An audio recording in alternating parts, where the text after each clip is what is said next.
Muy buenos días a todos. El día de hoy nos toca analizar gráficas de pastel, de barras, caja y bigotes, puntos, líneas, etcétera.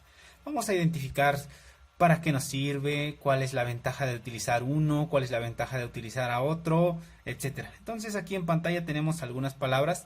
Te recomiendo que lo anotes. Tenemos la palabra gráfica para definirnos en el tema que estamos enfocando el día de hoy. Tenemos la palabra concepto, que significa que hay que definirlo, y algunos ejemplos, ¿no? Vamos a empezar con nuestro concepto. En nuestro concepto, pues las gráficas es la forma de representar información de manera simplificada, es decir, muchos datos complejos o que sean difíciles de entender para una persona, con una gráfica puedes disminuir ese grado de complejidad para tomar decisiones de una manera más sencilla. Vamos a escribir ese concepto.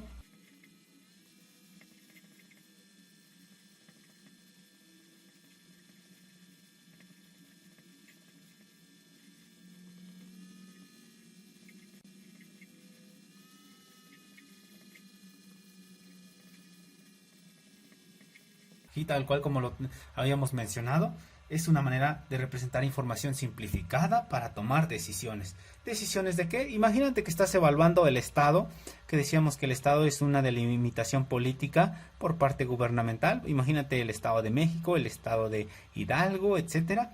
Pues esas delimitaciones van a tener un conjunto de datos que lo puedes representar en gráficas y te va a disminuir muchos problemas. Vas a representar información de forma sencilla, más práctico y más fácil de entender para el conjunto de usuarios. Entonces, esa sería la forma. Vamos a los ejemplos. En los ejemplos podemos tener muchos, ya te mencioné unos en la pequeña introducción. Vamos a escribir unos tantos. Pues diagrama de barras o columnas.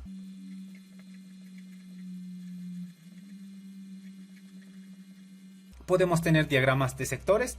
Este es como un diagrama de pastel, pero como en 3 dimensiones, y representando también el grosor, otra información. Esa información que sería, pues depende del usuario. Imagínate que estás evaluando una escala en tamaños de ingresos económicos. Podrías poner la escala de la moneda, la escala de altitud si estás en variables biofísicas, si estás en variables gastronómicas, pues el tamaño de el costo podría ser de cada platillo, etcétera. Vamos a anotarlo. Listo, aquí lo tenemos, diagramas de sectores. Fácil y sencillo. Otro más sencillo, diagramas lineales. Lineales. Listo, está muy fácil de anotar, muy fácil de entender. Pues son líneas, ¿no? Por aquí en pantalla te dejo uno al aire para que lo identifiques fácilmente. Vamos con uno más representativo. Si estás analizando predicciones, diagramas de dispersión. Ahorita acabamos de mencionar la palabra representativo. ¿Cuál es representativo para mi estudio? Pues va a depender lo que quieras representar. Si tu objeto es representar el comportamiento de qué tanto se aleja de la media, se acerca de la media, etcétera, podría ser algo lineal. Si tu idea es comparación, podría ser dispersión. Va a depender de cada usuario, de cada tema, etcétera. Histogramas, polígonos de frecuencias. Listo, muy sencillo, muy rápido. Vamos con el último, una ojiva. Actualmente en algunas ciencias la palabra ojiva ya casi se escucha muy perdidito, ¿no? Muy poco, pero lo puedes llegar a escuchar, así que hay que anotarlo. Vamos a escribir acá en nuestro apartado que nos sobra la palabra usos, ¿no? Vamos a decir dónde podríamos utilizarlo. Entonces anotamos la palabra usos y vamos a anotar unos tantos. Aquí pues puede ser en áreas de las ingenierías. Vamos a poner cuestiones algo muy popular de hoy en día, etcétera. Pues que sea la salud, ¿no? Vamos a anotar uno muy popular, la salud. El número de muertes. Número de doctores. Así, vamos a mencionar unos 3. ¿Qué otro tema te gusta? Vamos a poner uno clásico, la economía. Puedes tener aquí un libro, la teoría de la selección natural, enciclopedias, ¿no? Vamos a escribir los más clásicos, el PIB. Y vamos a mencionar uno que a lo mejor está un poco fuera de economía, pero sirve para las naciones, que es el IDH, Índice de Desarrollo Humano. Si no te gusta el IDH, pues anota PEA, población económicamente activa, impuestos, aranceles, etcétera. Vamos a anotar uno de gastronomía. En gastronomía podemos utilizar calidad de los vegetales. En gastronomía, número de platillos. Vamos a anotar otro. ¿Qué se te ocurre? Tipos de postre. ¿Listo? Ahí está, lo tienes fácil. Vamos a nuestra siguiente hoja para ir explicando de uno por uno de forma sencilla, y a la par tienes la ventana de Excel para representarlo más rápido, ¿no? Vamos a ello. Aquí en nuestra hoja tenemos algunos tipos, en nuestra siguiente hoja vamos a tener otros. Tenemos gráfica de pastel, gráfica de tallo y hojas, gráfica de puntos, gráfica de líneas, barras o columnas, diagrama de dispersión. Empezamos con el primero para seguir un orden cronológico, secuencial. En nuestro gráfico de pastel va a representar un conjunto de información a través de un círculo dividido a partir de distintas secciones o sectores que representan la información que el usuario desea obtener. Este tipo de gráfica es recomendable para variables cualitativas o cuantitativas discretas, es decir, enteros. Vamos a anotarlo.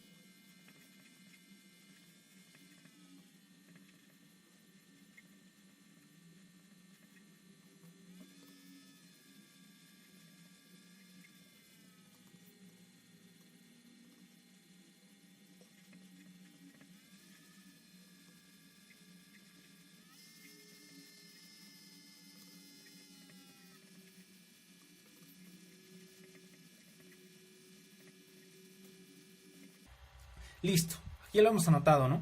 Una cuantitativa discreta, aquí en pantalla, hombres y mujeres. Otra cuantitativa discreta, queso Oaxaca, queso cotija, queso manchego, etcétera. Así, fácil y sencillo, tal cual como lo ves aquí en pantalla. En el Excel vamos a hacer el ejemplo de cada uno de ellos, así que no te preocupes. Ahorita estamos en la parte teórica. Vamos al siguiente.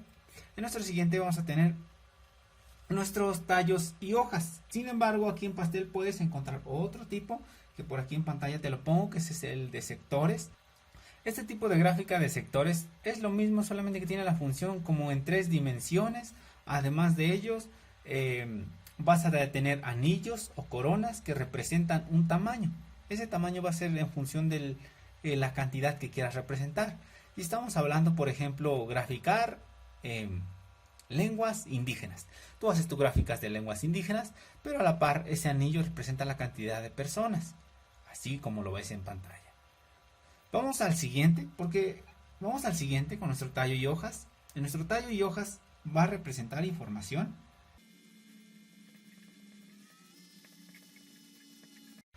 en función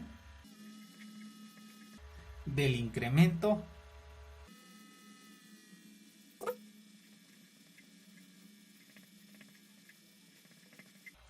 en función de distintos dígitos. El dígito más importante va a ir en la parte izquierda de tus datos y tiene que ordenarse de mayor y tienen que ordenarse de menor a mayor.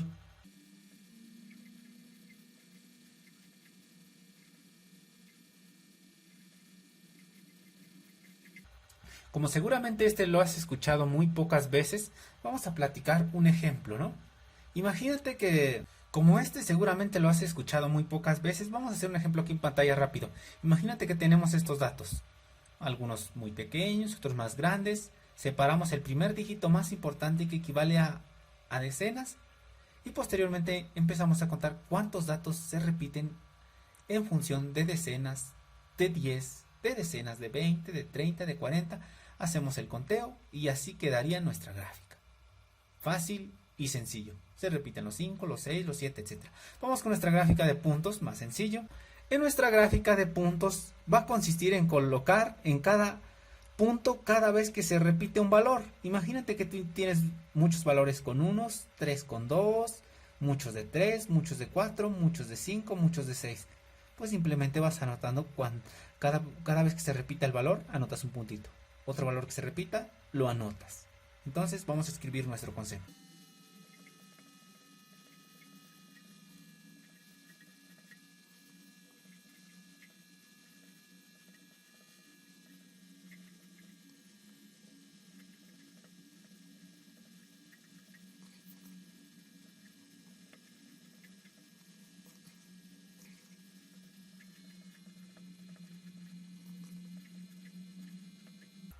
Listo. Aquí lo tenemos. Nos dice que permite explorar la simetría y la variabilidad de nuestro conjunto de datos. Nosotros decíamos que las gráficas representan procesos complejos. Imagínate que tú tienes muchos datos, 50.000 datos. Pues con esta grafiquita que parece muy sencilla, muy sin chiste, llamémoslo así, pues te va a permitir identificar outlier, es decir, valores muy altos de ese conjunto de datos. En nuestra gráfica de líneas es una alternativa a la gráfica de puntos, es muy similar. Por cada valor de la variable se traza una línea recta en función de una altura proporcional a las veces que se repite. Tal cual como teníamos nuestra gráfica de acá de puntos, lo ponemos por aquí y acá ponemos una de líneas. Ves que son del mismo, la misma esencia, solamente que es en puntos. Aquí se representan altitudes, ¿no? Vamos a anotar nuestro concepto.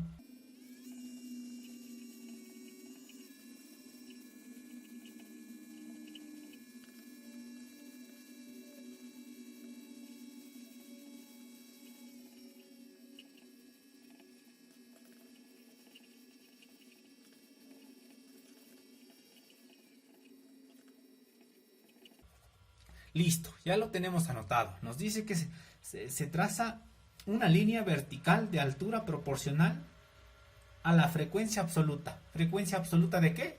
Pues de la variable de tus datos, ¿no? Si estos representan edades, es decir, niños de muy chiquita edad, pues la variable sería edad. Vamos a nuestra siguiente, es muy popular también, nuestras barras o columnas. Nuestras barras o columnas van a consistir de dos ejes, de las cuales se escoge a uno de ellos que representa la variable de estudio, de acuerdo a la distribución de frecuencia generada, y el otro para representar pues la frecuencia de cada categoría, es decir, cuántos hay.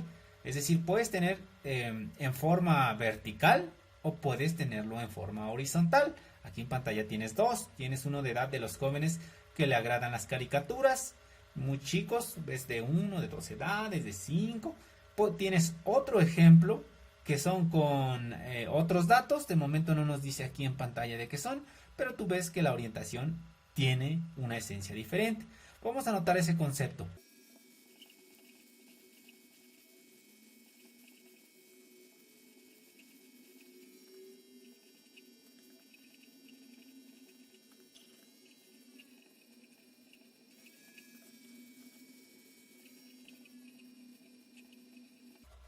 ¿Listo? De acuerdo a las frecuencias de cada categoría. Puedes anotarle de cada categoría. Si tienes un superespacio, como yo no lo tengo, pues lo voy a dejar de esta forma. Entonces, vas a tener de dos formas, decíamos, las únicas que la orientación humana puede conocer. Bueno, al menos que estás en 3 dimensiones, pues también puedes identificar 3, ¿no? En este caso serían 2. Y como ya me robaron mi marcador verde, voy a anotar en color azul. Tenemos tipos, y si nuestros tipos son en forma de vertical y horizontal. Cuando son verticales se le van a denominar columnas. Cuando son horizontales, barra. Vamos al siguiente, que es dispersión, uno de los que me gusta mucho. Este nos permite realizar comparaciones, es decir, nos va a representar la visualización de la relación entre dos variables de estudios. No sé, edades con altitud de una persona, obviamente. Dejamos de crecer hasta los 18. Si alguien tiene el dato súper correcto, lo puede dejar en los comentarios o comentarlo. Podemos representar altura con temperatura, la cantidad de gastos con la energía obtenida, número de cosas que compras en función del dinero. Con 10 pesos compra tantos, con 20 pesos compra tantos, etc. Una de ellas va a depender de la otra. Por ejemplo, si nosotros aquí representamos la temperatura y el ritmo cardíaco, nosotros podemos decir que el ritmo cardíaco depende de la temperatura y viceversa. También nosotros podemos decir que nuestra altura de los niños de 0 hasta 18 años están en función de los años. Los años sería una variable independiente. Cada año que pasa va a obtener una altitud. Esa altura de los niños sería dependiente del tiempo, es decir, en años. Ya que lo hayas entendido, vamos a anotar el concepto.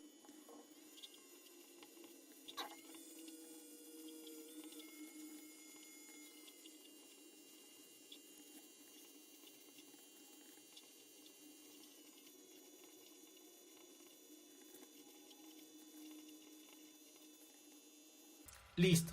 Vamos a notar que la variable independiente se va a anotar en el eje horizontal. Entonces vamos a anotarlo, tal cual como lo venimos trabajando, pues que sea, en vez de que aquí anotemos tipos, acá van a ser variables. Entonces anotamos la palabra variable con letras chiquititas. Luego tenemos adelante dependiente e independiente. ¿Listo? Y vamos a representarlo aquí con una figurita súper sencillo. Vamos a ponerle entre paréntesis aquí D de independiente, D de dependiente, perdón, y I de independiente. ¿Listo? Y acá nosotros vamos a hacer una gráfica.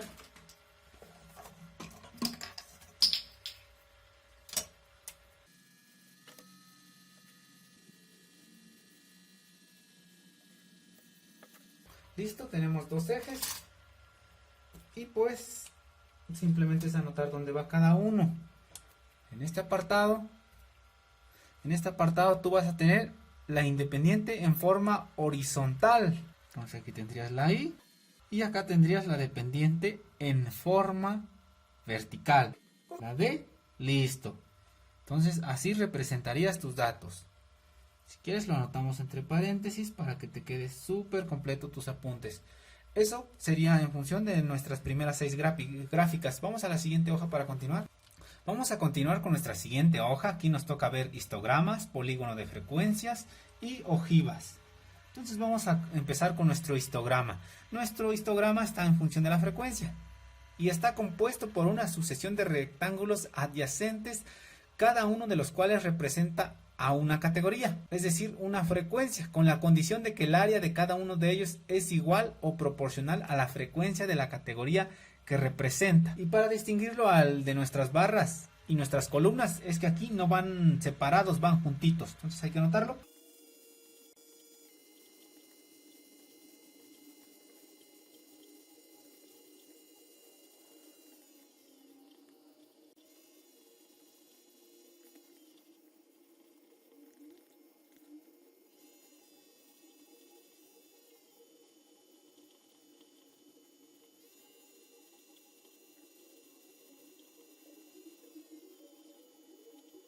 Vamos a nuestro siguiente punto, los polígonos de frecuencia. Nuestros polígonos de frecuencias va a ser similar a nuestro histograma, pero tiene su distinción. Va a consistir en un diagrama de segmentos rectos articulados en los puntos que se generan al ubicar en el plano a cada una marca de la clase con su respectiva frecuencia X, F, de forma que las variables sean cuantitativamente y continuas. La variable de estudio se ubica en el eje horizontal, representada por las marcas de clase y la frecuencia de clase absoluta, relativa o porcentual en el eje vertical.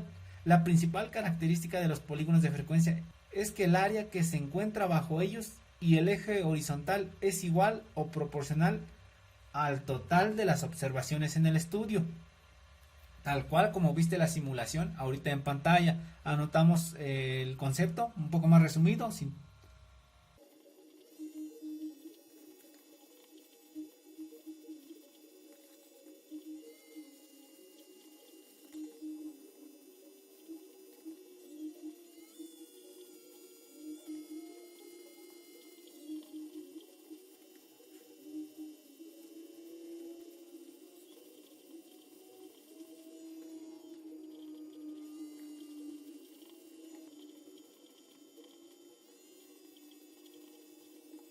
En relación con nuestras ojivas, o también se le conocen como polígono de frecuencia acumulada, es similar al anterior, pero tiene algunas características diferentes.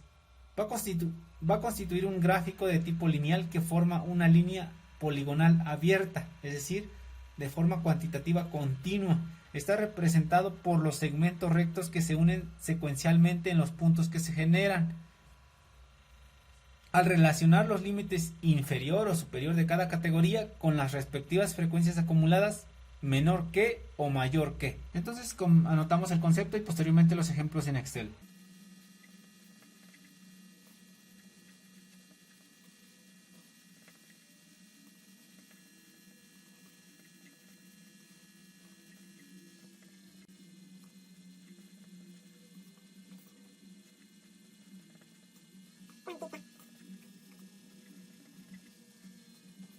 Decíamos que las frecuencias cumplen una característica particular. Tiene que tener una función mayor que o menor que, dependiendo cómo lo haya clasificado el usuario. Menor que, mayor que. Vamos a anotar otro extra que no viene en tu temario, pero te recomiendo que lo anotes, que va a ser la caja y bigotes. La caja y bigotes lo vamos a anotar por aquí.